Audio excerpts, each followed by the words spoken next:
28장입니다. 1절부터 7절까지입니다. 한 절씩 교도하시겠습니다. 여호와께서 모세에게 이르러 가라사대 이스라엘 자손에게 명하여 그들에게 이르라. 나의 예물, 나의 식물 되는 화제, 나의 향기로운 것은 너희가 그 정한 시기에 삼가 내게 드릴지니라. 또 그들에게 이르라. 너희가 여호와께 드릴 화제는 이러하니 1년 되고 흠 없는 수양을 매일 둘씩 상번제로 드리되 한 어린 양은 아침에 드리고 한 어린 양은 해 질 때에 드릴 것이요. 또 고운 가루에와 10분의 1에 빻아낸 가루 흰 4분의 1을 섞어서 소제로 드릴 것이니 이는 신의 산에서 정한 상번제로서 여호와께 드리는 향기로운 화제며 다 같이 읽겠습니다.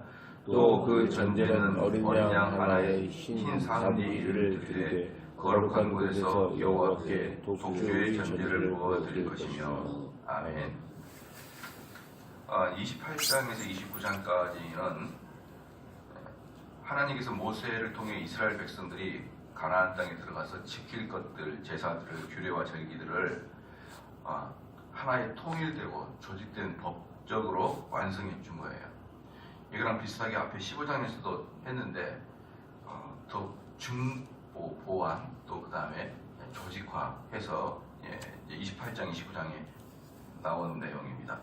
이렇게 계속 증거판이 나온 이유가 계속 증거판이 나온 이유는 제사와 율법의 불완전성을 보여주는 거예요. 제사와 율법의 불완전성. 아무리 하나님께서 그 제사와 율법을 주셨다 그래도 또 시간이 지나면은 모세 시대 때와 또 모세 이후의 시대의 상황이 달라지면은 그 상황에 달라지는 것에 대한 그 율법을 또 제정해 주시고 또 약간의 변경을 해주시고 이렇게 하는 거거든요. 그러면은 어떻습니까? 예를 들어서 바울 시대 때 교회 여자들은 머리에 수건을 쓰고 예배를 드리잖아요. 그건 이 머리에 수건을 쓰는 이유는 자기 남편에게만 이 머리를 보이는 그 당시에 문화가 있었거든요. 그 당시 문화가 있었기 때문에 교회 안에서도 너희들이 그렇게 하라 이렇게 이야기했던 거죠. 그러면 이제 그런 것들은 문화와 시대가 바뀌면 어떻습니까? 변하지 않습니까? 불완전한 것. 진리는 변하지 않지만 진리가 아닌 것은 항상 불완전합니다. 마찬가지로 복음은 변하지 않지만 하나님께서 우리를 어떻게 구원시키는 구원의 원칙은 변하지 않지만 이런 율법은 시대와 상황에 따라서 변한 것이죠.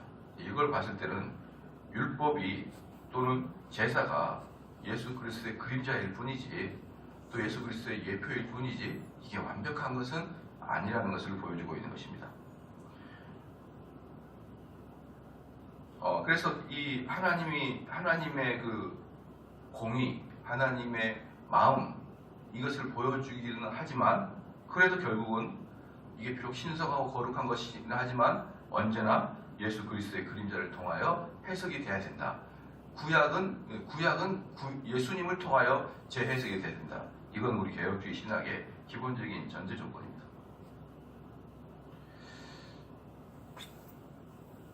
그래서 이제 1절부터 보면은 이제 15장에서 반복적으로 이제 28장이 나오는데 여기서 2절부터 8절까지는 매일 드리는 번제를 보여주고 있고요. 그 다음에 이제 9절부터 10절 두 절은 매 안식일에 드리는 제사를 보여주고 있어요. 매 안식일에 드리는 제사. 11절에서 15절까지는 매월 드리는 제사입니다. 매월 드리는 제사. 그 다음에 16절에서 29절까지는 1년에 한 번씩 드리는 제사를 이렇게 순서대로 매일, 매주, 매월 1년에 한 차례씩 이렇게 구분해서 기록하고 있습니다. 2절 보면은요, 이스라엘 자손에게 명하여 그들에게 이르되 나의 예물, 나의 식물, 나의 향기로운 것은 이렇게 계속하면 2절에만 나의를 3번이나 반복합니다. 자, 이건 이제 무슨 뜻이냐 그러면 너희들이 드리는 예물이 사실은 내 거다 이 말이야. 내 거다. 내가 준 걸로 너희들이 드린다. 그런데 또 이 식물도 내가 너희들에게 공급한 것을 다시 나에게 다시 드리는 것이다 라고 하는 것이죠. 그러니까 예물을 드리는 자기 개인이나 그리고 예물을 바치는 그 재물이나 그 예물을 바치고자 하는 그 마음이나 이 세 가지 다 하나님이 주신다. 하나님이 주신 것을 다시 하나님께 바친다. 그것은 나의 모든 것들이 다 하나님의 것입니다 라는 고백인 것이죠. 특별히 나의 식물 되는 화제, 나의 향기로운 것은 너희가 그 정한 시기에 상과 드릴 거다. 그래서 나의 식물, 여러분들이 매일마다 드리는 거, 매일마다 드리는 건데 식물을 하나님께 드리잖아요. 그럼 하나님께 식물을 드릴 때는 어때요? 이 식물의 원산지는 누구 것이다? 하나님 것이다. 그렇기 때문에 주기도문에서도 이걸 그대로 인정하지 않습니까? 일용할 양식을 주옵시고 라고 표현할 때는 우리가 먹고 사는 일용할 양식의 공급처가 하나님입니다라는 걸 고백하라고 하는 것이잖아요. 일용할 양식을 주십시오라는 것은 매일매일 구걸한다 이런 개념이 아니에요. 그 개념은 하나님이 나에게 양식을 공급해 주는 그런 공급자입니다 라고 나오면 요즘에는 그걸 어떻게 표현하면 됩니까? 여러분들이 식사하기 전에 하나님께 감사 기도를 하는 거예요. 이 원산지는 하나님이 나에게 주신 것입니다 라는 감사의 기도예요. 하나님은 대단하신 분이세요. 왜 그러냐 그러면 우리가 아무리 가난해도요, 여러분이 전 세계를 돌아다니면 아무리 가난해도 결코 우리가 먹는 밥보다 부족하게 먹는 부족들이 별로 없어요. 우리 한국인들이 먹는 밥보다 열악하게 먹는 식사가 거의 없다니까요. 전 세계. 목사님 소말리아나 이런 데 보면 엄청나게 못 먹던데요. 엄청나게 못 먹는 나라는요, 딱 전쟁과 내전이 있는 나라 외에는 없어요. 전쟁, 즉 아주 지도자가 아주 뭡니까 마귀와 같은 자들 있잖아요. 전쟁이나 또 전쟁이 나지 않지만 저기 북한의 김정은 같은 그런 그 말도 안 되는 그런 지도자들이 있는 곳에서만 그렇게 피죽도 못 먹지. 일반적인 국가의 지도자라 그러면 그 나라가 아무리 GDP가 낮아도 우리보다 밥을 덜 먹거나 부족하게 먹지 않습니다, 여러분. 이 전 지구상의 모든 종족들을 합리적인 사고를 가진 지도자만 있다 그러면 누구든지 밥 때문에 굶지는 않아요. 밥 때문에 힘들어할 사람은 없습니다. 저는 그래서 여러분들이 가끔 TV 보면서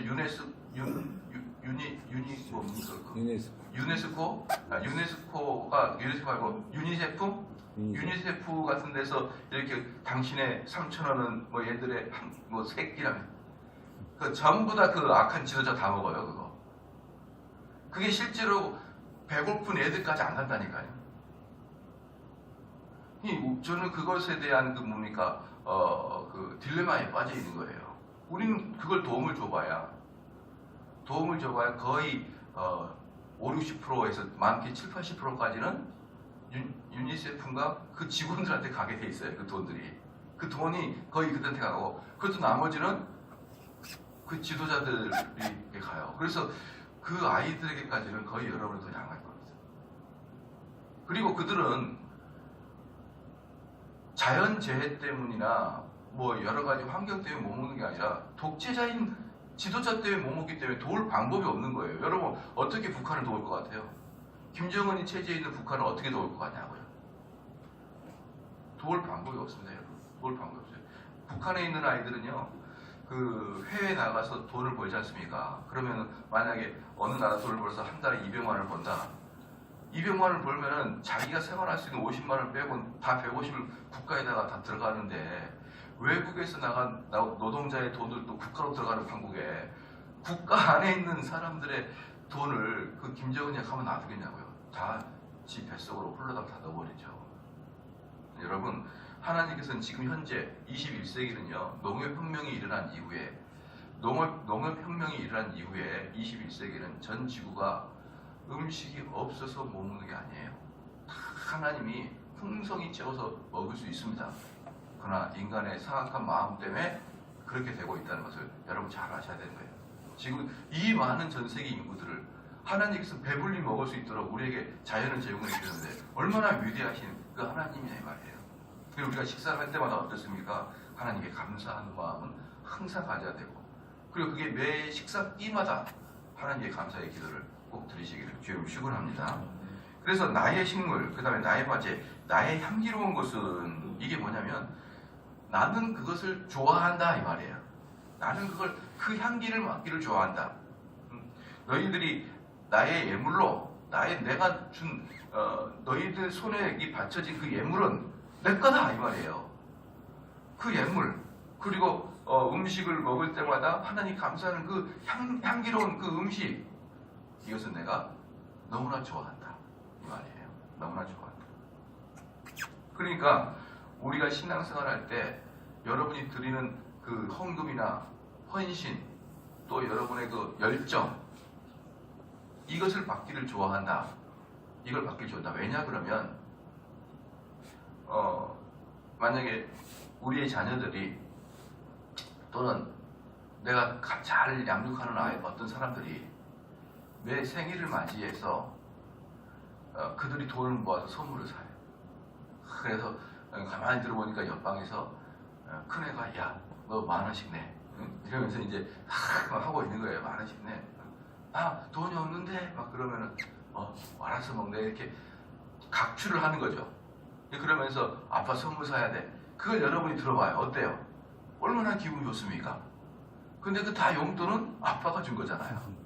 아빠가 준 거예요, 아빠가. 그 아이들이 무슨 알바도 하는 것도 아니고 어디서 났겠습니까, 그 돈이. 그 돈은 다 아빠나 엄마로부터 온 돈인데, 그 돈을 다시 들여서 선물 살 때 여러분, 아이고 내가 준 돈 아깝다. 이거 다 내 거다. 그럽니까? 그 자체가 기쁘죠. 그러나 그건 전부 다 아빠의 돈으로 나온 거잖아요. 그래서 우리가 하나님께 드릴 것은 너무나 하나님이 좋아하시는 거예요. 그런 이유 때문에.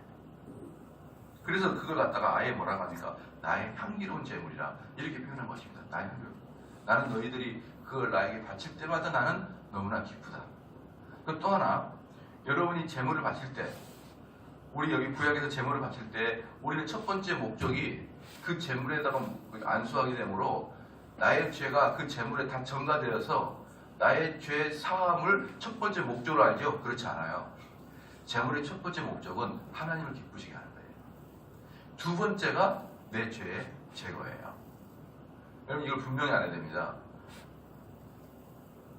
모든 예배의 첫 번째는 하나님을 기쁘게 하는 거예요. 하나님 중심의 신앙, 하나님 중심의 사랑. 이게 되지 않으면 여러분 정말 기독교는 왜곡됩니다. 제가 지난주에도 설교를 강력하게 했는데요. 제가 한국교회는 하나님 중심의 신앙을 안 해요. 대부분 개인 중심의 신앙을 합니다. 뭡니까? 이 교회에 나와서 예배드린 것도 내 마음의 평안을 얻기 위해서. 내가 열심히 신앙생활하고 성경 공부한 것도 그 결과 우리 가족이 평안을 얻고 행복하고 샬롬의 상태를 빠져지기 위해서. 내가 병든 육체가 기도로 치유받기 위해서. 전부 다 내 중심이잖아요. 아닌가요? 그렇게 신앙생활 안 하는 우리 교인들이 몇 명이나 있을 것 같아요.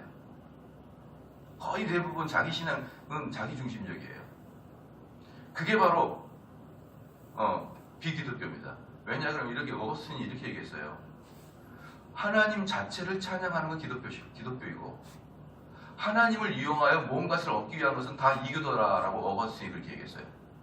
그래서 여러분 기도 잘 봐보십시오. 우리가 주님을 이용해서 뭔가를 얻고자 자꾸 기도하지 않습니까? 주님을 이용해서 뭔가를 얻고자 예배를 드리지 않습니까? 이런 것들은 어거스틴이 이교도의 전형적인 특징이다. 그렇게 얘기했던 것입니다. 여기서도 28장 2절에 보면은 나의 향기로운 것입니다. 그 예배는 나의 것이고 하나님의 것인 거예요. 우리는 그것을 기억해야 됩니다. 그래서 우리는 목적이 예배드린 것 그 자체가 목적이 있는 것이지 이 예배를 통한 또 다른 목적을 이루기 위한 어떤 징검다리 역할을 예배로 삼거나 하나님을 섬기는 하게 되면 절대로 안 되는 것이에요. 그 다음에 2절 마지막에 정한 시기에, 정한 시기는 뭡니까? 항상 예배를 드릴 때는 정한 시기와 정한 장소가 중요합니다. 많은 사람들이 그렇게 얘기하죠. 예배 처소는 중요한 게 아니고 예배 드리는 그 마음 상태가 중요하다 이렇게 얘기하지 않습니까? 이건 100% 맞는 말이죠. 예배드리는 천수가 뭐가 중요하겠습니까? 예배드리는 마음이 중요하죠. 그러나 100% 맞는 말인데 그건 너무 이상적인 말이에요. 왜냐하면 사람은 타락한 존재라 방에 앉아가지고는 그 예배의 마음이 집중이 잘 안 돼요. 그렇기 때문에 예배드리는 장소도 전적 타락한 인간에게는 중요하다 이 말입니다. 여기 왔을 때는 그냥 예배드리는 마음으로 변하는 거예요. 도서관 갈 때는 공부하는 마음으로 변합니다. 왜 제 집은 4층인데 왜 저는 사무실 와서 연구를 하고 사무실 와서 일을 볼까요? 집에 있으면 안 돼요. 엘리베이터하고 바로 위층 아래층인데도 집에 있으면 그냥 자게 됩니다. 그래서 사무실 가게 되는 거예요. 우리는 지나치게 이상적인 신앙생활 하지 말자 말입니다.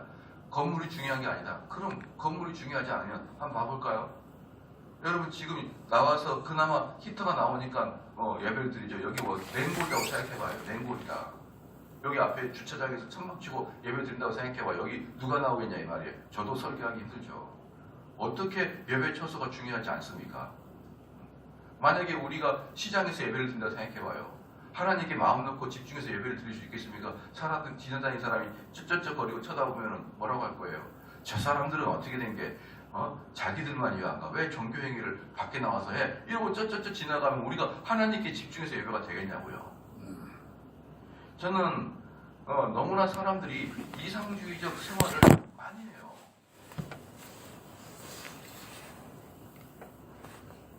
만약에 교회가 정당한 예배 처소가 없다 그러면 우리는 아마 심각하게 어려움 당할 거예요.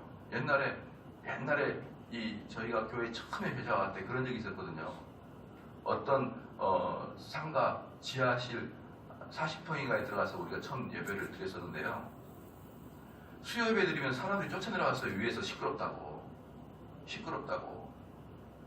그러니까 나중에 목사님 어떻게 됐냐면 천천히 찬양은 조용히 이 소식 전파 이렇게 했어요. 그때 위에서 내려오니까 여러분들이 그런 세월을 당해봐야 예배 초소가 중요한 걸 알 겁니다. 그 사람들은 저는 예배 초소가 중요한 게 아니다 막 이러면서 이런 인간들을 가만히 보면요, 저것들은 이상주의 사회다, 유토피아주의다, 공산주의다라고 생각이 되는 거예요. 그들이 여기는 나의 정한 시기 이렇게 하나님께서 말씀하신 이유가 이 정한 시기에는요 정한 때와 정한 장소가 같이 들어가 있는 거예요. 시간도 마찬가지입니다. 정한 시기에 하는 거예요. 주일날 11시에 딱 하는 겁니다. 아무 때나 자기가 마음이 원하는 대로 9시에 갔다가 2시에 갔다가 3시에 갔다가 그게 아니고 정한 시기. 왜요? 하나님이 부족한 게 아니라 인간이 부족하기 때문에 그렇게 하는 것입니다. 3절에 또 그들에게 이르라 너희가 여호와께 드릴 화제는 이러하니 1년 되고 흠없는 수양을 매일 둘씩 3번째로 드리되 1년 된 흠없는 수양입니다. 그래서 우리가 예배를 드릴 때는 하나님께 올려드리는 것은 다 흠없는 걸 드려야 돼요. 흠없는 거. 흠없는 걸 드리는 게 기본적인 전제 조건이에요. 그래서 이 말씀에 근거해서 찬양도 흠없는 찬양. 그리고 여러분들이 하나님께 올려드릴 정당한 정상적인 정신. 이 정당하고 깨끗한 정신을 위해서 토요일부터 주일을 준비하는 마음. 여러분이 드릴 수 있는 가장 기쁘고 자원하는 마음의 최대한의 헌금. 이러한 것들이 하나님이 기뻐 받으시는 거예요. 정상적인 여러분의 몸가짐. 가장 깨끗한 몸가짐. 이런 것들이 하나님 받으시기 좋지.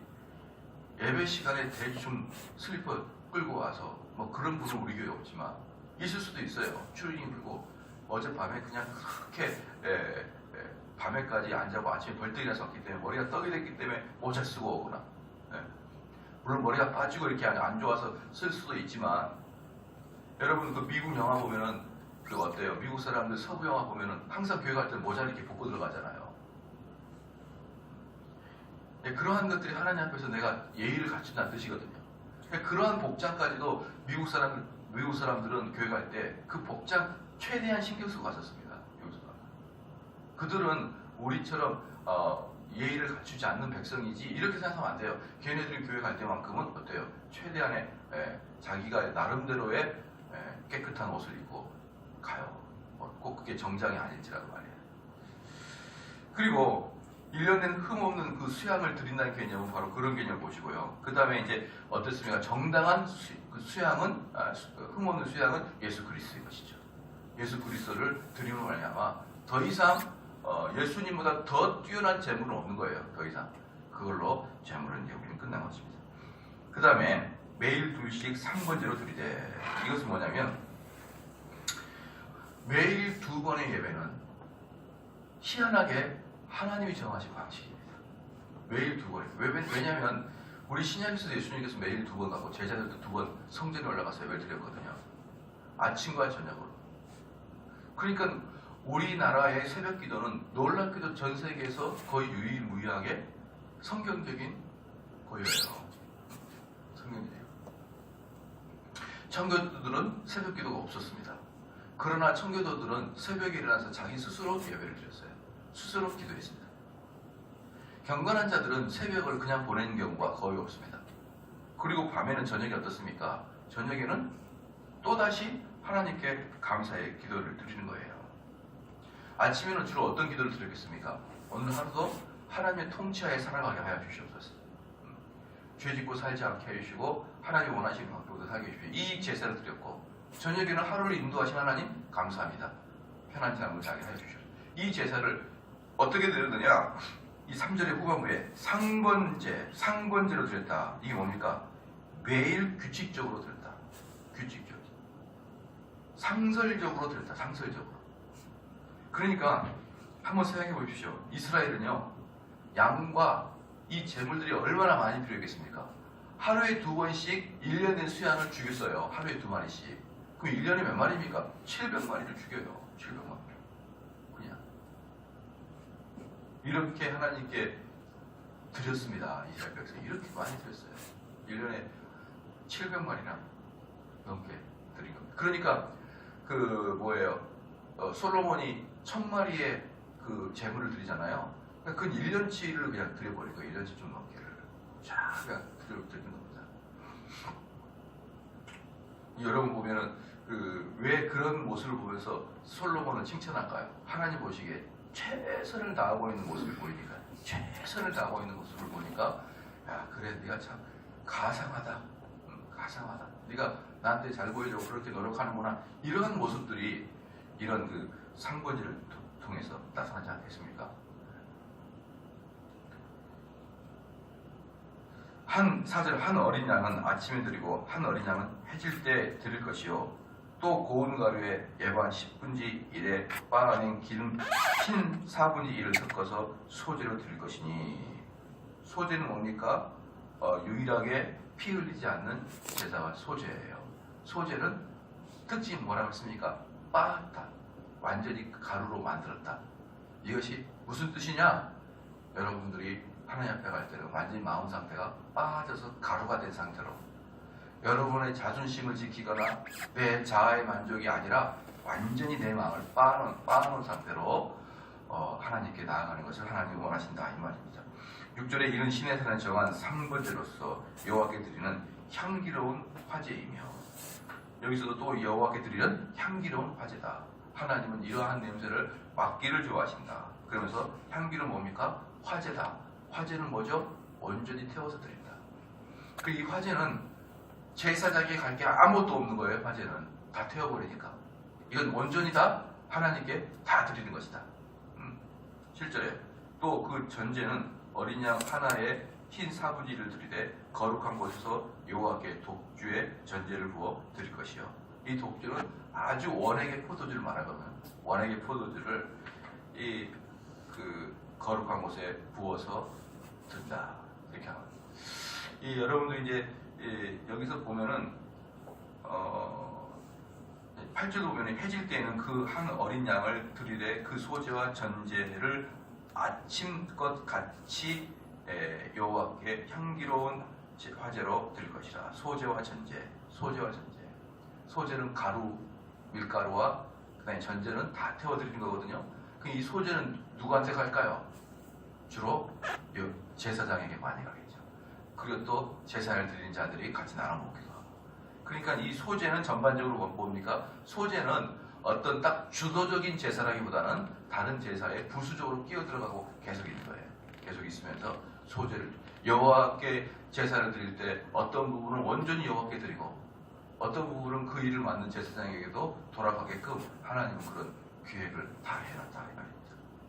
사랑하는 성도 여러분, 사람들이 그렇게 생각할 수 있어요. 아이고, 아니 뭘 이렇게 사역자들이 그렇게 도를 밝힙니까? 제가 아까도 말씀드렸지만요, 인간은 이상적이 되면 안 돼요. 이상적이 되는 순간 그건 유토피아주의라고 그래요. 유토피아주의는 항상 폭력을 낳게 되어 있어요. 그건 하나님의 법칙입니다. 그건 우리의 전적 타락한 것이고 우리가 육을 갖고 있는 걸 다 인정을 해야 되는 거예요. 그걸 인정을 하고 들어가게끔 하나님이 얘기하잖아요. 만약에 제사장이 밥을 굶어 보십시오. 제사장이 자녀들을 양육을 못하게 해보십시오. 그럼 어떻게 될까요? 다른 데 정신이 빨리 된다니까요. 인간이기 때문에 그들이 아무리 헌신된 자라일지라도 인간이기 때문에 추우면 몸으로 웅크리게 될 것이고 배고프면 다른 사람 먹는 게 군침이 돌 것이고 그건 인간이잖아요. 그런데 이 제사장이 막 굶거나 돈이 없어가지고 자녀 양육을 못한다 그러면 아마 이들은 알바를 몰래 할 거예요. 그럼 어떻게 되겠습니까? 그에 대한 결과는 제 백성들이 올바른 제사가 아니 되게 된단 말입니다. 그래서 하나님께서는 이 제사장들은 풍성하게 먹을 수 있도록 다 매 제사 때마다 줘요. 그래서 너희가 이것을 먹어서 좀 좋은 제사를 드리라 이렇게 얘기하거든요. 그럼 여러분 교회에서도 목사님들이 존경을 많이 받고 사례를 많이 준다 그러면 어떻게 될까요? 이 교회 안에 있는 아주 우수한 아이가 목사가 될 수 있겠죠. 아주 우수한.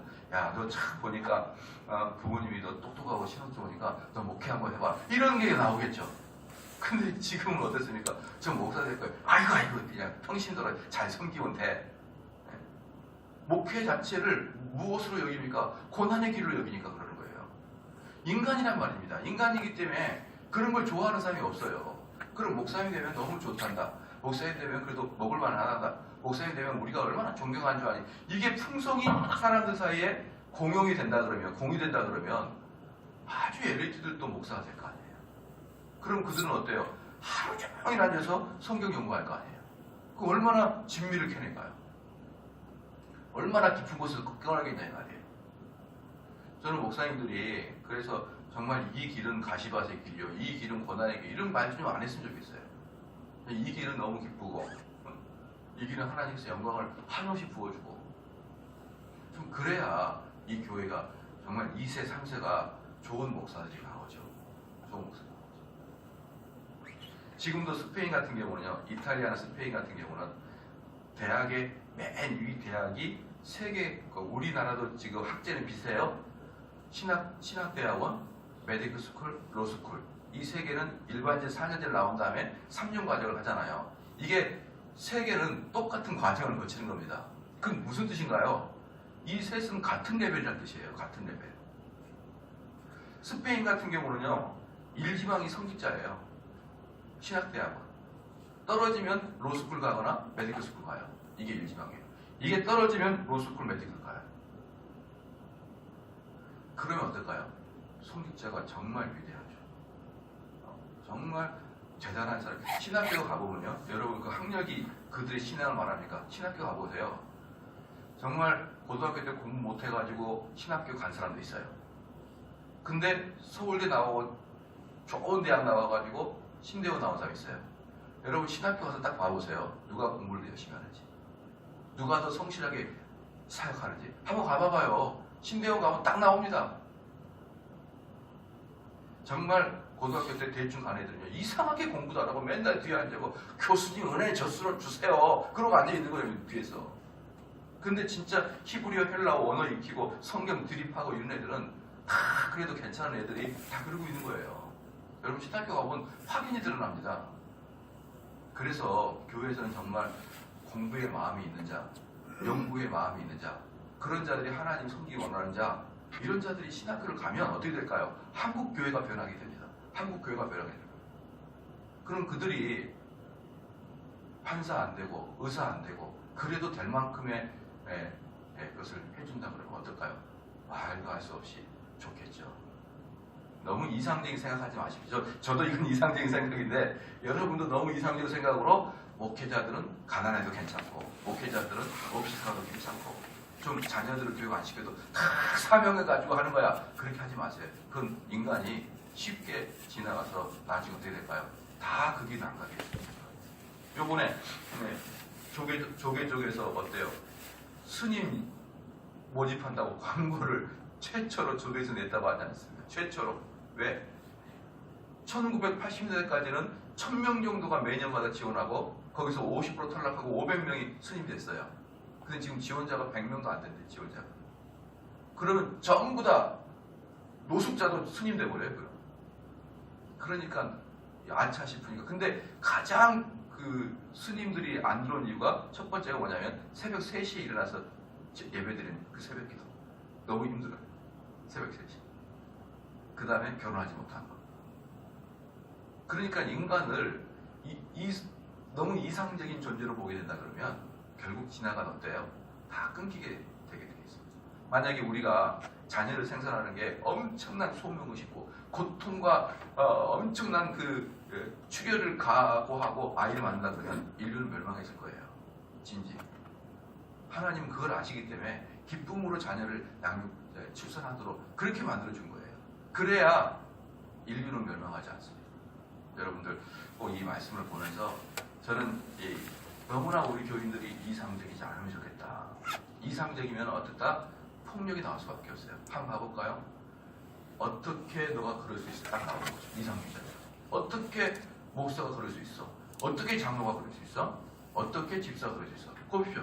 언어적 폭력이 나오게 되잖아요. 근데 인간의 타락성을 인정한 자는 그래, 네가 그럴 수 있다. 타락했으니까.